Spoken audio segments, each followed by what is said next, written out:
بسم اللہ الرحمن الرحیم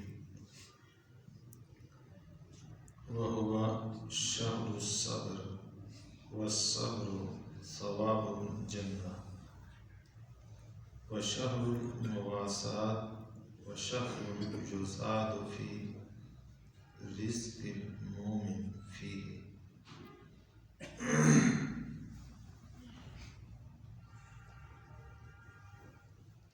نبی پاک صلی اللہ علیہ وسلم نے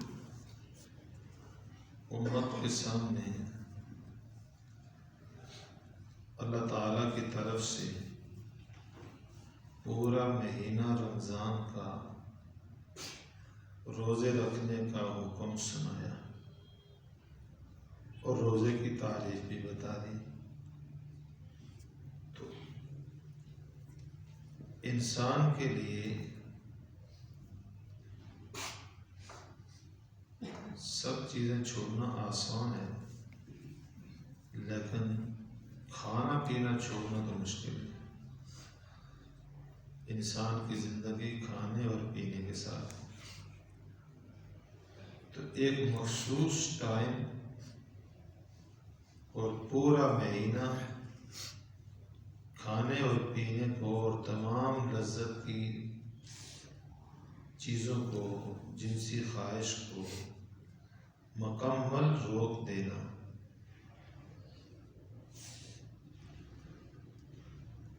پوری امت، پوری قوم 100% اس پر عمل کے لیے تیار ہو جائے، ایک مشکل عمل پر۔ اس کے لیے آپ صلی اللہ علیہ وسلم نے لوگوں کو رمضان کے فضائل رمضان شروع ہونے سے پہلے سنائے۔ تو مسئلہ یہ ہے کہ جب آدمی کو عمل کی قیمت معلوم ہو تو اس کے لیے عمل کرنا آسان ہے، اور جب عمل کی قیمت معلوم نہ ہو، پتہ نہیں یہ مزدوری دے گا یا، تو مزدور بھی کام اس طرح نہیں کرتا۔ اور اگر مزدور کو پہلے بتا دیا جائے یہ کام ہے، اتنے وقت میں تم نے کرنا ہے، اس کی مزدوری اتنے تمہیں ملے گی، اور مزدور سمجھتا ہے کہ جتنی یہ مزدوری بتا رہا ہے کام اس سے بہت کم مزدوری کا ہے، تو یہ تو بڑا اچھا آقا ہے، یہ تو تھوڑے کام کی مزدوری زیادہ دیتا ہے۔ اب وہ مزدور وہ کام پورے شوق سے کرے گا، اور وہ کام مزدور پوری دیانت سے کرے گا، کہ اس کو پتہ چلے گا کہ آقا اتنا مشفق ہے، مہربان ہے کہ تھوڑے کام کی مزدوری بھی زیادہ دیتا ہے، سختی بھی کوئی نہیں کرتا، تو وہ زیادہ دیانتداری سے کام کرے گا اور پورے شوق سے کرے گا۔ تو اللہ جل شانہ نے بندوں کے ذمے حکم لگایا ہے روزہ رکھنے کا، اور یہ روزہ آپ نے رکھنا ہے۔ اس کا ٹائم یہ ہے کہ صبح صادق کے شروع ہونے سے روزہ شروع ہوگا، اور غروب آفتاب کے غروب ہونے پر جا کر روزہ ختم ہوگا۔ یہ دن کا ٹائم ہے، یہ تم نے روزہ رکھنا ہے۔ اس میں تم نے کھانا نہیں، پینا نہیں، اس میں جنسی تعلق قائم نہیں کرنا، یہ پابندی ہے تمہارے اوپر۔ اب گرمی ہو تب بھی، سردی ہو تب بھی، دن چھوٹے ہوں تب بھی، دن بڑے ہوں تب بھی۔ ایک رخصت دے دی، ہاں کوئی جو شدید بیمار ہو جائے نہیں رکھ سکتا، یا کوئی مسافر ہو گیا اور سفر میں روزہ رکھنے کی سہولت اس کو میسر نہیں ہے، تو اس کو ہم چھوٹ دے دیتے ہیں۔ لیکن پھر بھی شرط یہ ہے کہ سفر سے واپسی پر، مرض سے صحت ہونے پر ان دنوں کی قضا روزہ کرنا پڑے گی۔ یہ حکم بتا دیا، اور اجر کیا بتایا؟ اجر فرمایا کہ لعلکم تتقون، تم متقی بنو گے۔ متقی، اور متقی کے اندر شامل ہو جاؤ گے۔ متقی کون ہے؟ اس کی اگلی صف میں انبیاء علیہ السلام، اس کی دوسری صف میں صدیقین ہے، اس کی تیسری صف میں شہداء کی جماعت ہے، اور اس کی چوتھی صف میں صالحین اولیاء اللہ ہے۔ تو متقی ان میں شامل ہو جائے۔ کتنی بڑی مزدوری دے دی، اور فرمایا جب میرے پاس آؤ گے قیامت کو تو ٹھکانہ تو جنت ہے، روزے کے بدلے میں اور کوئی دنیا میں مزدوری ہے ہی نہیں۔ باقی اعمال کے اوپر دنیا میں بھی اجر، آخرت میں بھی اجر، اگر روزے کے فرمایا اس کا بدلہ اللہ نے جنت کی صورت میں رکھا ہے۔ یہ قیمت ہے اس کی، اور یہ قیمت جو اللہ تمہیں عطا کریں گے تو فرمایا سب سے بڑا اعزاز یہ ہے کہ اللہ رب العالمین روزے دار کو اس کے روزے کا بدلہ دیتے وقت درمیان میں فرشتوں کا واسطہ استعمال نہیں کریں گے، براہ راست اپنے ید قدرت سے خود دیں گے۔ تو اتنی بڑی قیمت بتائی اللہ کے رسول صلی اللہ علیہ وسلم نے، تاکہ یہ روزہ رکھنے کے لیے کیا ہو جائے، آسان ہو جائے۔ تو رسول اللہ صلی اللہ علیہ وسلم نے رمضان شروع ہونے سے ایک دن پہلے رمضان کے حکم کو پورا کرنے والوں کے لیے رمضان کے فضائل اس طرح سنائے کہ ہر آدمی کو، ہر چھوٹے کو، ہر بڑے کو ایک شوق پیدا ہو جائے کہ یہ عمل میں بھی کروں گا، یہ عمل میں بھی کروں گا، یہ عمل۔ آج دیکھو ہمارے معاشرے میں ایسے لوگ اب ہمارے سامنے مجالس میں، آپ سارے اس بات کے گواہ ہیں، کوئی کسی سے بات کرتا رہتا ہے، گپ شپ میں بھی کہتا ہے او جی روزہ رکھنا بڑا مشکل ہے جی۔ اب یہ کون کہتا ہے روزہ رکھنا مشکل ہے؟ جس کو روزے کی قیمت معلوم، روزے کے فضائل معلوم، اور جن کو معلوم ہے ان کو آپ کہو کہ روزہ رکھا ہوا ہے، بیمار ہو گیا ہے، تمہیں دوائی کھانی ہوگی، روزہ توڑ دو، وہ کہتا ہے جان جائے روزہ نہیں توڑوں گا۔ حالانکہ شدید مرض میں روزہ توڑنے کی شریعت نے اجازت دی ہے، رخصت دی ہے، حکم بھی یہی ہے کہ فوراً دوائی استعمال کرو، جان بچاؤ، روزہ اللہ صحت دے گا پھر رکھ لیں گے۔ اس وقت بیماری کی وجہ سے جان بچانے کے در پہ دوائی استعمال کرے گا، روزہ چھوڑے گا، تو اس کو روزہ توڑنا نہیں کہیں گے، اس روزہ توڑنے کا اس کو گناہ نہیں ہوگا، اس کے ذمہ کوئی سزا نہیں ہوگی، بلکہ اللہ نے خود اس کو جو ہے وہ رخصت دی ہے۔ لیکن اس کے باوجود وہ روزے کی عظمت، روزے کی وہ قیمت، روزے کا وہ شوق، اس کو روزہ توڑنے کے لیے تیار۔ تو اسی زمین پر یہ بھی ہے اور وہ بھی ہے، اسی زمین پر۔ اس لیے میرے بھائیوں، رسول اللہ صلی اللہ علیہ وسلم نے اس مشکل عمل پر، چونکہ پہلی مرتبہ زمین پر یہ حکم آیا محمد صلی اللہ علیہ وسلم کی امت کی طرف، پہلی دفعہ یہ ان کے لیے حکم آیا، تو اب اس حکم کو عمل کرنے میں جو راستے کی مشقتیں تھیں، ان مشقتوں کو دور کرنے کے لیے اللہ کے رسول صلی اللہ علیہ وسلم نے رمضان کے فضائل ان کے سامنے رکھتے ہوئے پہلی بات فرمائی تھی، جو آپ سن چکے ہیں تفصیل سے، کہ یہ مہینہ بہت عظیم برکتوں والا مہینہ ہے۔ اس مہینے میں اللہ نے ایک رات رکھی ہے جس کی عبادت 1000 ماہ سے زیادہ عبادت کرنے والے کے برابر اجر رکھتی ہے۔ اللہ نے اس کے دن کو روزہ فرض کیا ہے، رات کو اس کی تراویح قائم کرنا یہ سنت قرار دیا ہے۔ رمضان کے اندر آدمی ایک فرض پڑھے جو غیر رمضان میں 70 فرض پڑھنے کے برابر ہے، اور رمضان میں جو آدمی ایک نفل پڑھے تو غیر رمضان کے ایک فرض پڑھنے کے برابر اس کو ثواب ملتا ہے، اور یہی آدمی رمضان میں ایک فرض پڑھے تو غیر رمضان کے 70 فرض پڑھنے کے برابر اس کو ثواب ملتا ہے۔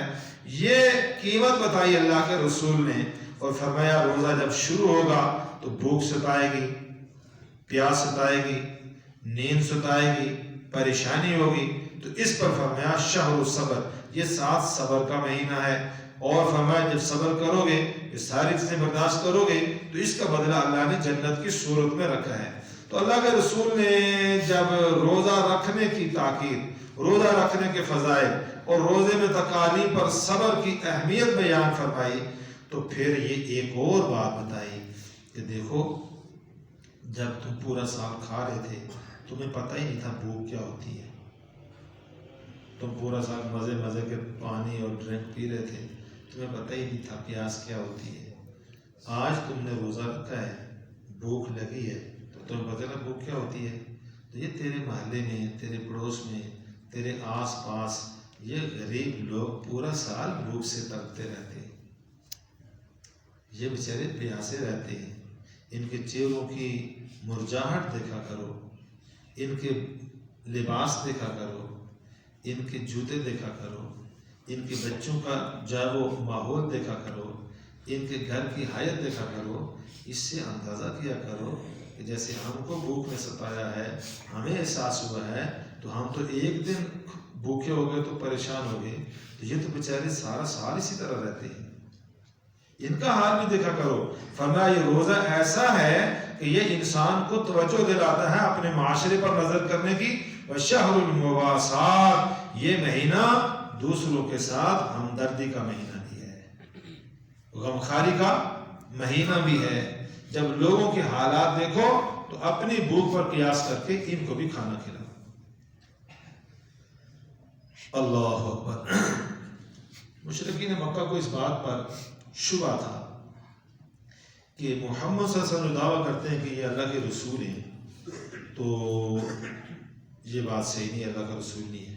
کیوں؟ توجہ کرنا، اس لیے کہ یہ ہماری طرح کا ایک آدمی ہے، بشر ہے، انسان ہے، تو رسول تو کوئی فرشتہ ہونا چاہیے۔ رسول تو کیا ہونا چاہیے؟ فرشتہ ہونا چاہیے۔ تو اللہ تعالیٰ نے اس کا جواب کیا دیا قرآن پاک میں، فرمایا کہ لو کان فی الارض ملائکۃ یمشون مطمئنین، اگر زمین میں بسیرا فرشتوں کا ہوتا، جس طرح انسان آرام سے زمین پر رہتے ہیں، فرشتے زمین پر رہتے ہیں لیکن مستقل نہیں رہتے، ان کے گھر یہاں نہیں ہیں، وہ دن کو بس آتے ہیں اور واپس شام کو چلے جاتے ہیں، بعض شام کو آتے ہیں اور صبح کو واپس چلے جاتے ہیں۔ جس ڈیوٹی کے لیے اوپر سے اللہ انہیں نیچے بھیجتا ہے، وہ آتے ہیں واپس اوپر چلے جاتے ہیں۔ ان کا نظام یہاں مستقل رہائش کا، جس طرح ہمارے مستقل مکان ہے، اسی زمین پر پیدا ہوا، اسی پر بچپن، اسی پر لڑکپن، اسی پر جوانی، اسی پر مکان، اسی پر ملازمت، اسی پر موت، اسی میں قبرستان، منہا خلقناکم وفیہا نعیدکم۔ یہ حالت اگر فرشتوں کی زمین پر ہوتی تو ہم فرشتوں کے ذریعے رسول بھی کوئی فرشتہ بھیجتے۔ لو کان فی الارض ملائکۃ یمشون مطمئنین لنزلنا علیہم من السماء ملکا رسولا، ہم آسمان سے کوئی فرشتہ بھیج دیتے رسول بنا کر۔ لیکن مسئلہ یہ ہے کہ زمین پر رہنے والے کون ہیں؟ انسان ہیں۔ اب ان کی طرف اگر ہم بھیج دیتے فرشتہ رسول بنا کر، تو انسانوں کے تقاضے فرشتوں میں اللہ نے رکھے ہی۔ مثلا آپ کو بھوک لگتی ہے، فرشتے کو تو بھوک نہیں لگتی، تو فرشتہ تمہیں کہ 24 گھنٹے روزہ رکھنا ہے، تم کو جو مجھے بھوک لگی ہے، فرشتہ کہ میں اللہ کا رسول ہوں، تو میری بات نہیں مانتا؟ امتی رسول کی بات نہ مانے تو ہلاک ہو جاتا ہے۔ اب فرشتے کو تھکن کا کوئی احساس نہیں، فرشتہ تھکتا نہیں ہے۔ اللہ نے جن فرشتوں کو قیام میں پیدا کیا ہے، قیامت تک اللہ کے سامنے قیام میں ہی ہے۔ جن کو اللہ نے رکوع میں رکھا وہ رکوع میں، جن کو اللہ نے سجدے میں رکھا وہ سجدے میں ہی۔ کوئی تھکتے کا نظام ہی، قرآن نے کہا لا یستخسرون، وہ کوئی اکتاتے نہیں، کوئی تھکتے نہیں ہیں۔ تو اب فرشتہ جب تھکتا نہیں ہے تو بندہ تو تھکتا ہے، تو وہ آپ کو نماز کے اوپر ہی رسول امام بن کر فرشتہ شروع کر دے پورا قرآن مقتدی، کھڑے کھڑے کھڑے کھڑے تھاکے تھاکے۔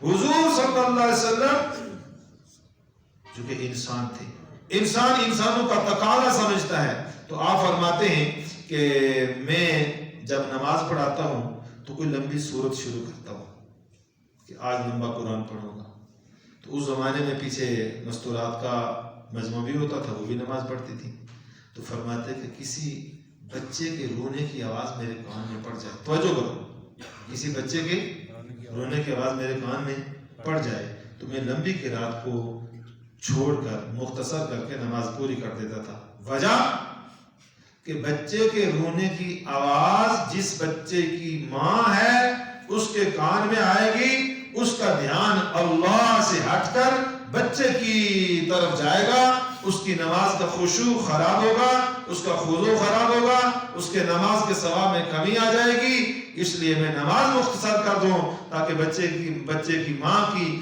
طبیعت اور بچے کی ماں کی توجہ پر خراب، یہ اثر انسان ہی انسان کا لے سکتا ہے.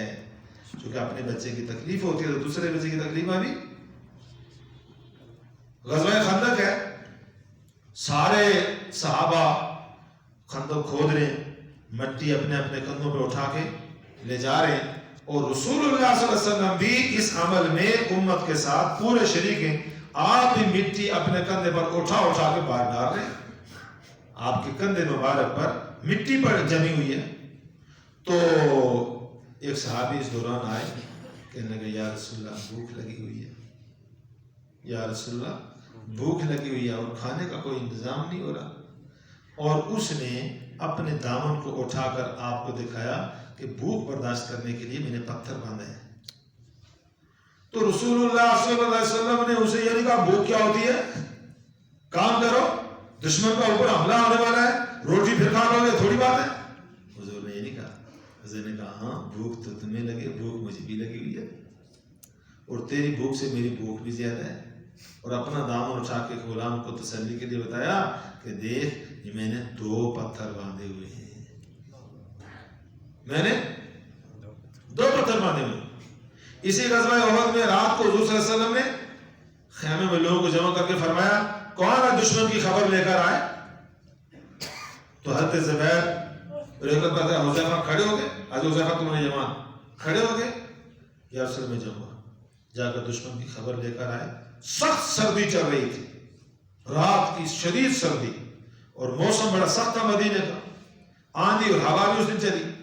تو حضرت حذیفہ کہتے جب میں واپس آیا تو حضور صلی اللہ علیہ وسلم خیمے میں نماز پڑھ رہے تھے.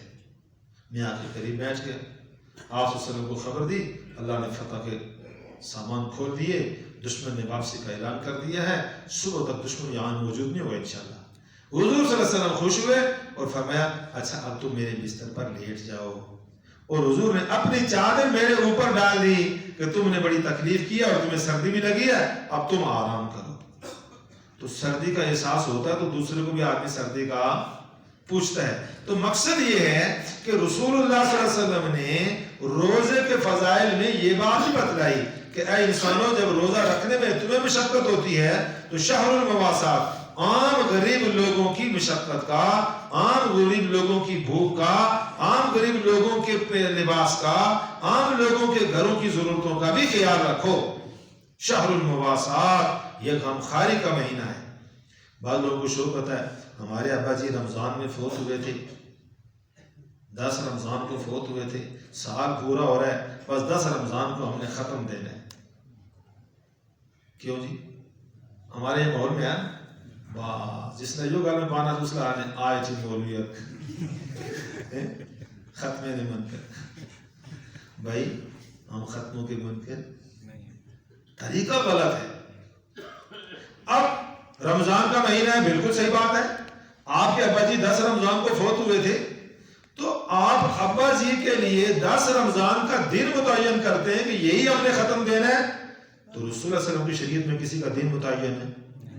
بس اتنی بات ہے.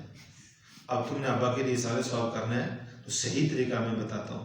آپ ایسے کرو، اپنے محلے میں اپنے قریب میں سب سے غریب آدمی دیکھو، اس غریب آدمی کو ساری فیملی کو کپڑے لے کر دے دو. سال 6 مہینے ان کے بدن پر کپڑے رہیں گے نا، اور صرف کپڑے ہی نہیں ساتھ سلائی بھی دو، کیونکہ سلائی بھی بڑی مہنگی ہو گئی ہے، سلائی بھی دو. اور مزید یہ کرو کہ ان کے گھر میں جتنے افراد ہیں تو کم سے کم 1 مہینے کے حساب کا آٹا لے کر ان کو دے دو، چینی لے کر دو، پتی لے کر دو، گھی لے کر دو، آلو لے کر دو، پیاز لے کر دو، اور ان کو بیسن لے کر دو، ان کو سارا پکوڑوں کا سامان لے کر دو، اور ان کے گھر میں کم سے کم 2-4 دفعہ گوشت بھی بھیج دو، مرغا بھی بھیج دو. اب یہ سارے بچے، اب یہ غریب بچے کپڑے بھی نئے پہنیں گے، کھانا بھی اچھا کھائیں گے، پانی بھی اچھا پئیں گے، پہنیں گے بھی اچھا. بتاؤ تیرے ابا کے لیے دعا کریں گے یا نہیں کریں گے؟ اور تیرے ابا کی مغفرت ہوگی یا نہیں ہوگی؟ لیکن پتہ کیسے چلے گا محلے والوں کو اس نے ختم دیے؟ پتہ کیسے چلے گا؟ یہ سارا کام صرف لوگوں کو بتانے کے لیے کیا جاتا ہے. اور جب لوگوں کو بتایا تو ایک رتی اس کا ثواب تیرے ابا کو نہیں گیا. ایک رتی میں مسجد میں بیٹھ کے کہہ رہا ہوں, مصلی رسول میں بیٹھ کے کہہ رہا ہوں, ایک رتی تیرے ابا کو اس کا ثواب نہیں گیا. اور ثواب ہی نہیں گیا, اور کیا ہوا؟ اور کیا ہوا؟ اپنا نقصان بھی ہوا. دنیا کا نقصان تو ہو گیا نا, مال سارا. اور کیا ہوا؟ ریاکاری جب آئی تو یہ اللہ کے ساتھ شرک بھی ہو گیا. تو تیرا تو ایمان جا رہا ہے, تو ختم ہو جا رہا ہے, تیرا تو ایمان جا رہا ہے. اس لیے میرے بھائیوں, یہ ہم جب دیتے ہیں 3 7 15 40 سالانہ, تو یہ کہتے ہیں جی جڑا نہیں بنو نا ماریا تری ہے, وہ بھی مجبوراً اندر جو کہ بہت ساری بیٹھی ہیں وہ آنے لوگ کا آلے ملے لے کا آلے ایسے کانے دے لے. تو ہم یہ کرتے اس لیے کہ لوگ کا آخ لے.